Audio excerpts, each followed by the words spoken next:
So this is a slideshow that represents fulfilling a lifelong dream of going to Nepal. And when I got off the tramway at Kathmandu Airport and walked into the main terminal, I was met with this beautiful golden Buddha. And for somebody like me who has spent a lifetime devoted to Tibetan Buddhism, this was a wonderful thing for me to see. It really warmed my heart. This was my greeting to Nepal. And it was arranged for me to stay at a small hotel in Kathmandu that night. I got in very, very late. And the next morning, I would be brought up to the Green Valley Resort up in the mountain, near the mountain orphanage. When I came down in the morning, the small hotel, this was a mural on the wall. It was just absolutely so beautiful. And here I am at the Green Valley Resort up in the mountains, just up the hill from the mountain orphanage. This is overlooking Kathmandu Valley. So beautiful up there.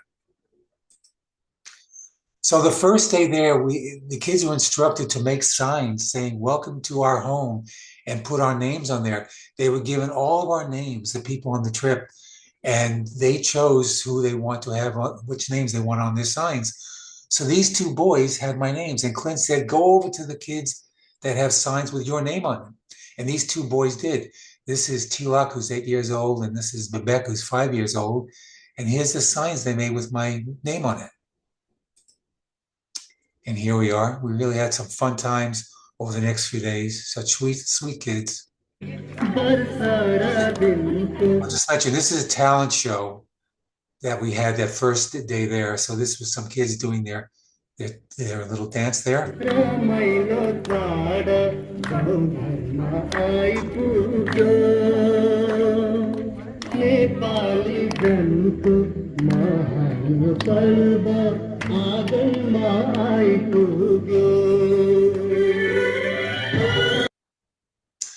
Now, this next video, this next slide is a video. And what happened was at this talent show, there were a couple of acts that the kids did. And then I'm sitting on a bench and Clint turns to me, "Luke, would you like to do something?" And he caught me really by surprise. So I said, "Okay, I'll do something." So I did this nice little dance, a slow dance to some music. But what the fun part is, towards the end of it, the kids came up and danced with me. So watch this.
That was really a lot of fun. Here's Clint and I eating some delicious mung bean soup in one of the restaurants at the Green Valley Resort up in the mountains. What is your name? मेरा नाम look हो। I will explain this. So one day, as we were coming up from the mountain orphanage, two kids were walking with me, and they were determined to teach me how to say my name is Luke in Nepali.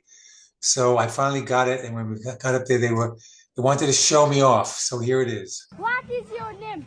मेरो नाम look हो।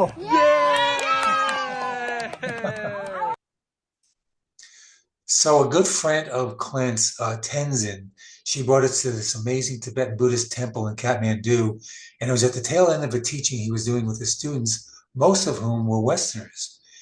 And he was giving darshan. Darshan is a blessing where people come by, and he puts a silk scarf. It's called a kata over your neck. It's a beautiful blessing. And here I am receiving darshan from this Rinpoche, who's one of the highest Rinpoches in the world, very, very close to the Dalai Lama. Not far from the Tibetan Buddhist temple is this beautiful place called Bodhanath.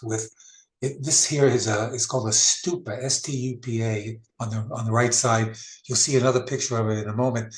But it's a holy place where monks come to pray, and there are so many shops, and it's just a wonderful, wonderful environment. Lots of activity. Here's part of our group, and there's a stupa in the back with the Buddha eyes. This is, I think, our last evening at the Green Valley Resort. Look at that beautiful sunset over the Kathmandu Valley. And Tenzin brought us to this wonderful place called Vajra Yogini Temple, which was consecrated by Milarepa, one of my favorite Buddhist masters. Beautiful place. And here's Tenzin teaching us some things about the area. Lots of monkeys there that we were messing around with and feeding. So here we are about to go up the stairs, 365 stone steps to the Swayambhu Temple. It was quite a journey up there. A little difficult for my legs, but I made it up there and it was just fine. And here at the top of the temple grounds is so beautiful, again, with shops and temples and shrines. And Dr. Clint told me that this building here is where Dr. Naram's teacher, Baba Ram Das, lived for a period of time. And this is the inside of that temple. Then we went to Benita's orphanage in Kathmandu, and Benita is such a beautiful, sweet being. I had the privilege of spending some time with her and talking with her. It's just a beautiful being. Here's another wonderful picture. Logan.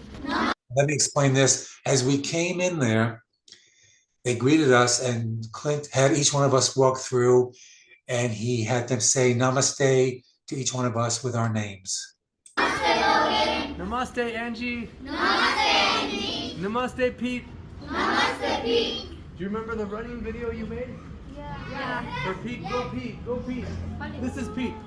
Yeah, so we can say, go Pete. Go Pete. Go Pete. Go Pete. Go Pete. Go Pete. Okay, That was fun. This is one of my favorite places. It's the ancient city of Bhaktapur, about 1,100 years old. And this gentleman right here was our tour guide, and he actually owns also a shop there where they make handmade Tibetan singing bowls. Just beautiful. We spent a lot of time there, and I bought one. It's just incredible. Beautiful place with temples and shrines. Here's another picture of Bhaktapur. And in this man's shop, where handmade tankas and mandalas are made, stunning place. I actually bought a handmade mandala there, which is at the frame shop right now. And this particular day, there were 5 of our group that went on a helicopter ride to Mount Everest. So it left, and then the filmmakers were off doing some other thing. They were part of our group. So it left 3 of us, which was Clint and I and Sahara. And Sahara is from Nepal, though she's lived in the States for most of her life. But she has family there. And this is her grandmother, Amma, and her aunt. So we spent some time in their shop as we walked to Pashupitu. And here we are in the cave at Pashupitu of an Agori. An Agori is a Hindu sadhu, renunciate, who devotes his life to Shiva and Kali. And he lives in this cave all the time. We spent some time there. We talked with him here. He and I are discussing some things. We are meditating.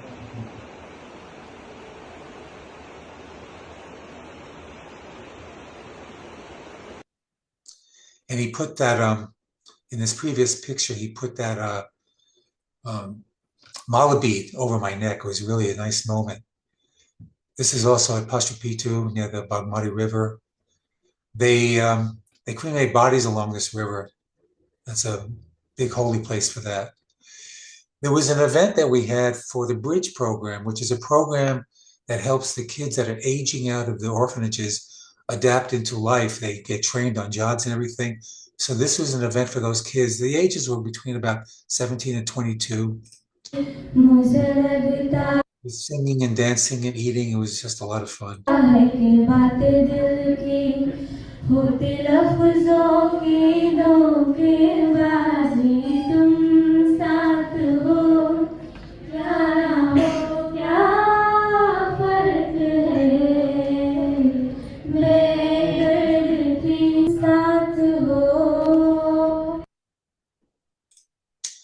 And outside the event, here's Pete with some of the girls all dressed up in their beautiful dresses.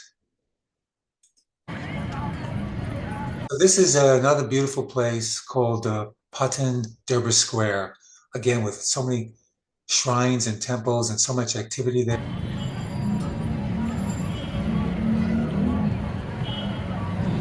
Lots of activity.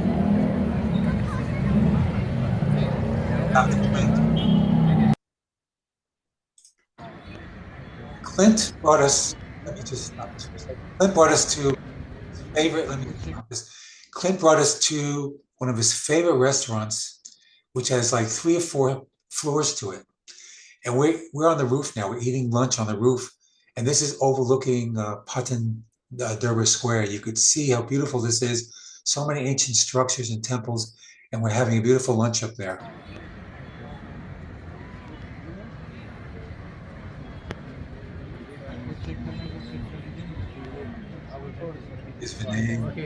We're having lunch. You want grilled fish or grilled chicken?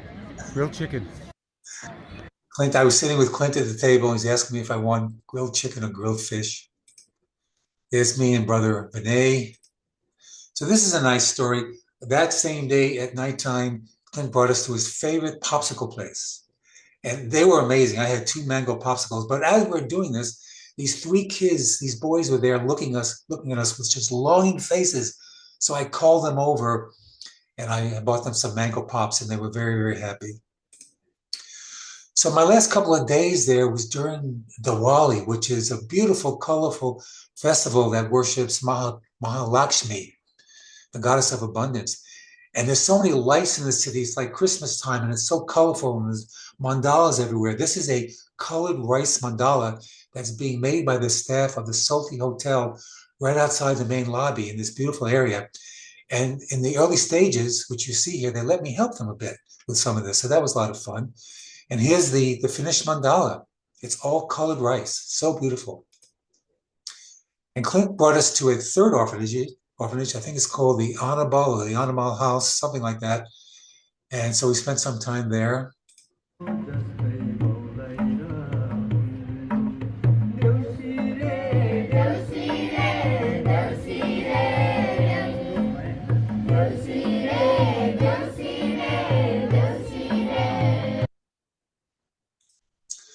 So my last day there, I was flying out late at night and Clint arranged for me during the day to have my own tour guide for a couple of hours who took me around to some really beautiful sacred places in Kathmandu, and this was one of them. And again, this was during Diwali, so the place is so colorful. Look at this. Look at all the colors there. It's just gorgeous. And this is the last slide. This is me fulfilling a lifelong dream of going to Nepal. It was just quite wonderful.